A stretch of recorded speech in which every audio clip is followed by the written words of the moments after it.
আমরা খবর পেয়েছি যে এই যে ডক্টর মাহবুবুর রহমান কলেজে তাদের পক্ষ থেকে দাবি জানানো হয়েছে, পত্রিকার জাগো নিউজ মারফত যেটি জানতে পারলাম, যে 3 জন নাকি নিহত হয়েছে। এই ধরনের কোনো ঘটনা যদি ঘটে থাকে, যেই মায়ের বুক খালি হয়েছে, সেই মাকে কি জবাব দিবেন আপনারা? কেনই মারামারি করলেন? আপনারা কিন্তু কিছুই জানেন না।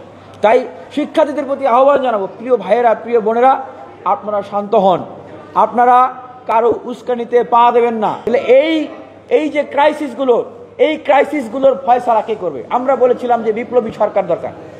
আপনারা কি করলেন? এই রাষ্ট্রপতির কাছে শপথ গ্রহণ করলেন। এখন আপনারা সেই উপদেষ্টা পদে থেকে, দায়িত্ব থেকে আপনারা বলছেন যে চূড়ান্ত গণ অভ্যুত্থানের আহ্বান করা হবে। আপনারা তো সরকারে আছেন, আপনারা কিভাবে গণ অভ্যুত্থানের আহ্বান করবেন এখন? তাহলে আপনারা তো এই যে প্রায় 100 কত দিন, 100 দিনের মতো বেশি পার হয়ে গেছে।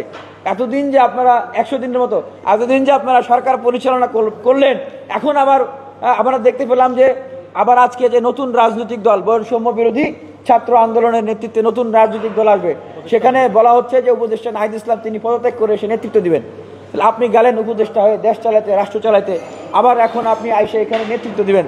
তার মানে কি তাহলে আপনারা 100 দিন কি আপনারা ব্যর্থ? আপনারা নেতৃত্ব দিতে পারেন নাই?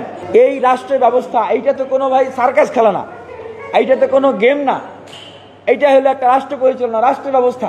এই যে ব্যবসায়ীরা, এই যে বিভিন্ন গ্রুপ, সিটি গ্রুপ, আপনার হচ্ছে যে অরিয়ন গ্রুপ, তারপরে যে বসুন্ধরা গ্রুপ, তারপরে যে সামিট গ্রুপ, এসালাম গ্রুপ, এই যে গ্রুপগুলো ছিল শেখ হাসিনার ভ্যানিটি ব্যাগ, আওয়ামী লীগের পকেট, মানুষকে রক্ত শোষণ করে সিন্ডিকেট করে তারা হাজার হাজার লক্ষ লক্ষ কোটি টাকার মালিক হয়েছে।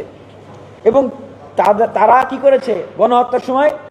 ভাই সাংবাদিকরা, আপনারাই তো সাক্ষী, টিভিতে আমরা দেখেছি, তারা বলেছে জীবনেও আমরা শেখ হাসিনার সাথে আছি, মরণেও আমরা শেখ হাসিনার সাথে আছি। এবং তাদের প্রায় সবার নামে প্রমাণিত দুর্নীতির অভিযোগ রয়েছে। তাদের কতজনকে গ্রেপ্তার করেছেন? কতজনকে গ্রেপ্তার করেছেন? সরকার তাদেরকে তাদের বিরুদ্ধে ব্যবস্থা গ্রহণ করতে পারতেছে না। এই যে প্রশাসনে যারা মাঠ প্রশাসনের থেকে গুলি করার অর্ডার দিয়েছে, যারা এই আওয়ামী লীগের লেসপেন্সারি করেছে, প্রশাসনের চেয়ে বেশি তারা ছিল লীগ, তাদের কয়জনকে গ্রেপ্তার করা হয়েছে? রাজনৈতিক দলগুলোর দায়িত্ব ছিল এই গ্রেপ্তার করা, শাস্তি আওতায় নিয়ে আসা, এগুলোর জন্য আন্দোলন করা, কিন্তু তা না করে তারা নির্বাচন চাচ্ছে। তাই আমরা বলবো, এই সরকারের প্রতি আমরা আহ্বান জানাবো যে আপনারা মেরুদণ্ড সোজা করে জুলাইয়ের গণ অভ্যুত্থান স্পিরিটকে ধারণ করে আপনারা কাজ করুন। এবং উপদেষ্টা যে নিয়োগ দেওয়া হয়েছে, এটি নিয়েও বিতর্ক করেছে। এই যে উপদেষ্টা নিয়োগ দেওয়া হয়েছে, কি প্রক্রিয়ায় নিয়োগ দেওয়া হচ্ছে, এটির স্বচ্ছতা, জবাবদিহিতা এবং সার্বজনীন যে প্রক্রিয়াটি মানুষের সামনে উপস্থাপন করতে হবে, স্পষ্ট করতে হবে।